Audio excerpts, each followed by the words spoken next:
I teach basic marketing. So explain my job and these things I do on a day-to-day basis and all the crazy acronyms that we use to students who have never heard of SEO or any of these things, and explain it in that way.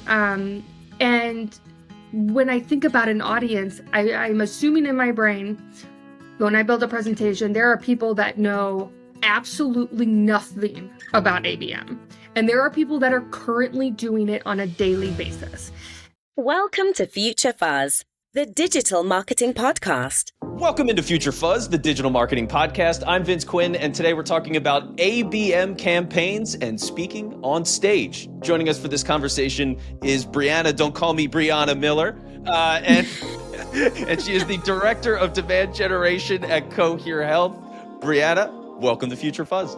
Hi, thanks so much for introducing me, and you can call me Brianna if you must. No, I'm here to start fights on your behalf for no reason. I just want to cause drama and chaos at every turn.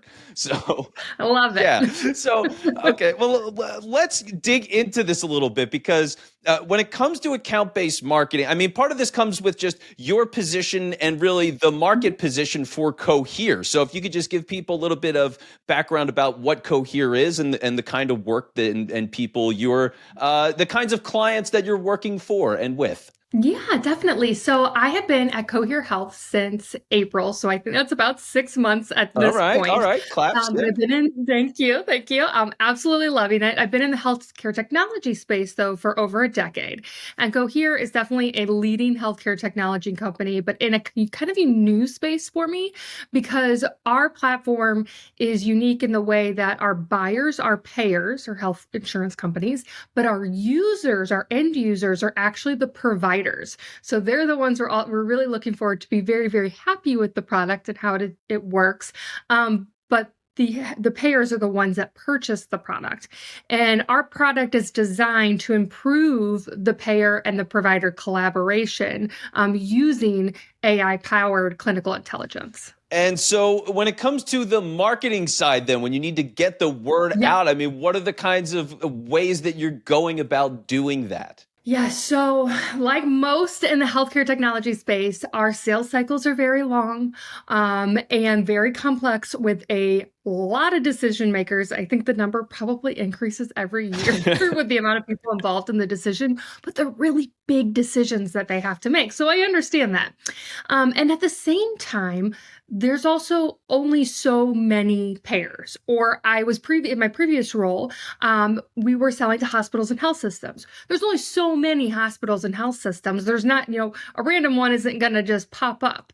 So we know our market really well. We know exactly who they are, what their needs are, what types of technologies they're using, and we have to categorize them. So that's a big thing in our space is figuring out which accounts are going to fall in what categories in regards to needs or personas, and where they are in the buying cycle. So we use a lot of different multi-channel strategies. I love a good email nurturing, focusing on the educational side though. We don't be too salesy. So lots of email nurturing, a lot of sales enablement because B2B sales still involves a sales team. So having a good relationship there. Leveraging both organic and paid LinkedIn in particular is still very big in the healthcare space. Of course, Google Ads, gotta have that on there. Investing in SEO and now definitely investing in SEO for LLM because we got to get in that ChatGPT response. And then ABM and to me, ABM kind of brings all of those together a lot of times because I'm not just doing an ABM campaign and hitting them with one thing. I'm going to hit them in all different facets. Yeah. And so two things with that. I mean, first off, just the amount of information that you're talking about of all of these people in the marketplace, just understand, I mean, the level of sophistication of your understanding, the kinds of systems they're using and what their specific needs are. I mean, just to get to that point, like how? What kind of work is going into getting that level of sophisticated information before you even begin that outward process? That's a great question. So it kind of depends on the space a little bit. In the like hospital health system side, there's tools like Definitive Healthcare, which is like a Zoom info where you can find out a lot of that information on the technology side. On the payer side, it's a little bit harder. We can use tools like Zoom info, but it's also a lot of just like having those conversations and recording that information. So not letting like when our salespeople are having those conversations, making sure that gets into the system. Because even though we can segment them and do ABM, we have a phrase at Cohere, which I love. And it's that when you know one payer, you know one payer, because they are all so different. And honestly, like coming into the space, I thought I know healthcare technology, and it is a very different space because they all are each very unique. So we can segment in certain ways and do some like one to few ABM, but we need that information because they are all so different. Yeah. Okay. And I think that's so important just from the sense of like, there's nothing that's more off-putting to me than getting something that's supposed to be personalized and is wrong. Right? Yes. Like it's crazy. Like they have the wrong business listed. They have a completely wrong title. Or even on like a more casual level, if you ever get mail where they're like, this is to Vince Quinn or whatever resident happens to live at this address. And it's like, okay, thanks. Yeah. Really, really hit You the really sweet care. spot. So Yeah, you really put the effort in, didn't you? right? It's just like, it's such a crazy thing, but it happens all the time. And the amount of damage that you do, and obviously the stakes when you're talking about like bigger B2B deals, those things matter so much. So like to get everything down to that level of detail obviously is important, and like a constant struggle, as much as I know it's an issue, because you record these things, you want to have like good notes on the conversations, but yeah, I mean, it's just you got to put in that work to log everything because it's all big picture, It is. So definitely utilizing different tools out there, whether it's, your industry has a very specific tool like a Definitive Healthcare or something more general like a Zoom info, but like those can only be so correct. So we need to also, use information that our team is hearing, whether that be sales, support, whatever, but actually recording that and keeping that in the system. And so then it gets to really this, ABM, account-based marketing side of things. When you're getting it out there, you've got the information and you're building these relationships. And so like, first off, for the people who they're aware of it, it's a popular term. They might not have been around acting it out internally. Generally speaking, like what would you describe ABM as in your own words? Yes. So ABM, or account-based marketing, is definitely going to be a way to segment the accounts in your entire market into different categories. So there's a lot of different ways you can do that. You could segment them by personas, like I could go after all the chief medical officers at different accounts. So I could segment that way, or I could segment maybe based off of specific technology that I know our tool integrates with, because I can speak to that message if I know they have that.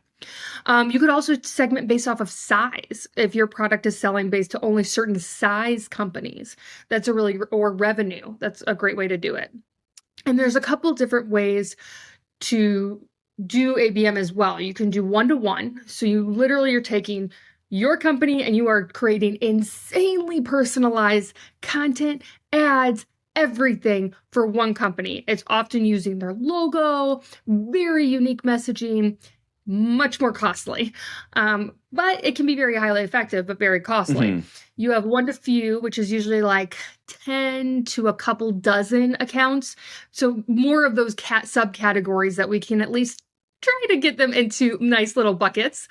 And that is much more effective in what I've found in this space. I can do them more frequently. I can have a good budget, but not a crazy budget for them, and see success. And then you have one to many, which could be hundreds of thousands of accounts. And that's just not a space we're in, because we're not like a Salesforce who could really be bought by a ridiculous amount of businesses. They do one to many. We would either do one to one or one to few. Yeah. And I mean, that one-to-one side of it. So for example, like I was in sports media for 10 years, so I was deeply in that. And that is that kind of thing where when you're talking about the logos and everything else, like that's what these teams would do for like LeBron James, the greatest NBA player of all time, arguably, for, you know, for recruiting him as a free agent. Like they did these special videos where James Gandolfini and Edie Falco, after Sopranos had ended, they did like this imaginary scene where the Sopranos, they're still alive and they're living in an apartment in New Jersey and they're like recruiting LeBron to join the Knicks. Like this is a real thing. And that is crazy. Not a budget I think I'll ever have in my career, but amazing. Right? So it's just like, that's, yeah, like when you think of one-to-one and like the level of attention and detail, like that's the kind of thing that goes to my head. And you can obviously feel that level of flattering, you know, that goes into, yeah, this is really intentional. We're going out of our way to really wow people and make that impact. But that one to few aspect, I mean, yeah, the simplicity I would figure is a lot better, right? Like, yeah, like you said, budgets and everything else. So from the standpoint then of execution, I mean, what are some of the things when you're thinking about that one to few, what are kinds of like appropriate touches, if you will, in that kind of process? Yeah. So one thing I like to kind of revolve my ABM campaigns around are very dedicated landing pages that speak just to that individual audience. It'll kind of be like, in my mind, a little bit of a one-stop shop resource hub for them with the ebooks or white papers that are relevant specifically to them, the blogs for them. Like they don't have to go look for it. It's all in one place. And I use that as kind of the center. So I'm going to do my email marketing or email nurturing campaign is going to use the same type of resources they see on that page. And it's going to slowly educate them all the way down to eventually, of course, requesting the demo. But I want it to be very, very educational. It's most likely going to be anywhere from 6 to 8 emails. And those are going out maybe once a week. I don't want to annoy them. We go after a lot of C-level. So I do not want to be annoying. I support that with our sales team, giving them email templates to do some one-to-one outreach as well. Because we all know, even though you send that email, that, you know, your open rate and your click-through rate is only going to be so high. So I need to get in front of them as well, supporting, but not being annoying. And then I'm also going to do some advertising. And depending on what type of tools I have available, ideally I'd love to have an ABM platform such as AdRoll, which was previously known as Rollworks. They just rebranded, which I use and have used previously, or a Demandbase, Propensity, 6 Sense, one of those. They can do really great targeting and integrate with your systems and tell you how it influences pipeline and all that. But if you don't have a tool like that, I would use like Google or LinkedIn's account targeting and contact retargeting so that I can go after those very specific accounts and job titles and individual contacts that I might know with ads that also match up to like my email nurture. So if I have an ebook in my email nurture, it's going to be on my landing page, it's going to be in my ad, and it's going to be in my email template for the sales team. And then if, say, they engage with the ad, I show them a different ad for a piece of content that's further down the funnel. So that's how I run my ABM campaigns. And then I'm just looking across the board at general engagement at the account. Of course, each of those individual pieces, but also, am I getting some brand awareness out there with the account? Are they starting to visit our site? Future Fuzz is sponsored by SalesSource, B2B pipeline management and sales growth for your business. And so when you're doing all of that, I mean, educating people, not annoying them, but gently touching and getting them through this entire process. I mean, obviously, it's like you said, you want to get them to a demo, right? So that's your target there. You're landing them there. And from that sales side, then, like, what does the communication look like when you're running these kinds of campaigns? How much is sales involved in that process? Like, what does that look like? Great question. And I do think that the relationship between marketing or demand generation and sales for these campaigns is very critical. They're also, in addition to like the content creation, helping me pick the accounts. They just know insights that I'm not going to know sometimes. So the specific people, because like I said, Every payer is different. So one job title at one account may not be the exact same in regards to what they do. So things like that help a lot. And what is that specific messaging that they're having in those conversations that might help me develop the content? Or there's specific pain points and challenges that we can talk to. So I definitely work with them on like, these are the accounts we're going after. So you know who we're reaching out to. It's not a shock if you hear something from them. And you also, so maybe they don't overwhelm them at the exact same time. And at that point too, I always have one-to-ones every month with our sales team and looking at, I build a dashboard for them, looking at the different account engagement. So I'll look at those accounts that we are targeting for these ABM campaigns and show them the, they're doing searches, intent data. I'm seeing these ad clicks, email clicks, etc., as well as if there's other accounts that we happen to not be targeting, but that are currently visiting our site. So that constant ongoing communication is super important. Yeah. So then you've got all of this well-coordinated, well-educated, very intentional process to engage with these people and get them through the pipeline. And when it gets to that point then where it comes closing, right? Like what are the signs in a sense of like a successful campaign that you've gotten the kinds of things out of this that, the intent has all come together? What does it look like? Yes. So in a long sales cycle, it can be hard or maybe a little frustrating because I may not see some of those numbers for quite a long time. So my first numbers, I'm going to look at a little high level. Open rates, engagement rates on ads, all that. Then I'm looking at the number of marketing qualified leads that I'm generating specifically from those accounts to send to my sales team. And then I'll be looking at the conversion rates from marketing qualified lead to sales qualified lead and how many of those turn into opportunities. Those I can usually within a few months tell my impact on pipeline, getting all the way to close one, because it is around a 12-month sales cycle. It's going to take a little bit longer. But if you do use a tool, an ABM solution, like I can see in ad roll how it influences pipeline, how it accelerates the time to close, and then how close one was influenced. So I don't have to go look back manually. So that's always nice. Yeah. So one of these things, by the way, total side tangent, but I genuinely appreciate how simply you can explain these things and clearly you can explain it. Like, because I come through, I've got little bit of a background in teaching, like all through high school, college. I was in classroom as a tutor, working with people, like just teaching concepts and helping kids in the class that were struggling. And there's something to be said for just getting complicated ideas, boiling them down in an easy to follow way. And I know for you that, you're basically your experience on stage is very evident, right? Like having this conversation with you is like, oh yeah, she's been on stage. Like she knows how to run a conversation and execute this stuff to a large audience. So like,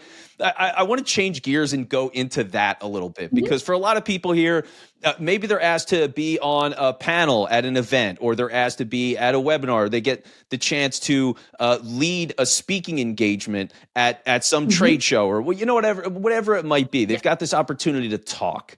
And that is a nerve-wracking thing for a lot of people, And so from that standpoint, like if I've been asked or somebody listening has been asked to go and start talking on stage and they've got to figure out like, oh my God, what should I do? Like, how do you begin that process of coming up with what to talk about on stage? That's a great question. So I will say coming up with what to talk about, a lot of times it's something that I'm just really interested in regards to the topic. So I've been speaking a lot about ABM and using AI in marketing lately, because that's just something that's very top of mind for me and I love talking about. And I think that comes out. So don't try to talk about something that might be the coolest thing, but something that you are passionate about, you enjoy it, because it comes off in the discussion. Yeah. And in regards to actually like talking and I'm doing the presentation when you talked about the educator side. So I'm also an adjunct professor at the University of Missouri, St. Louis.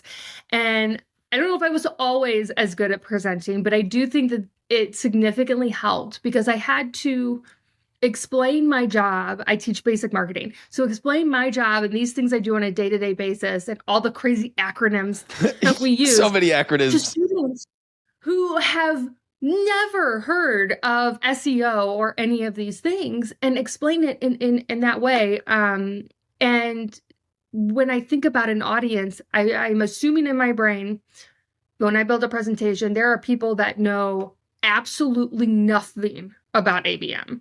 And there are people that are currently doing it on a daily basis.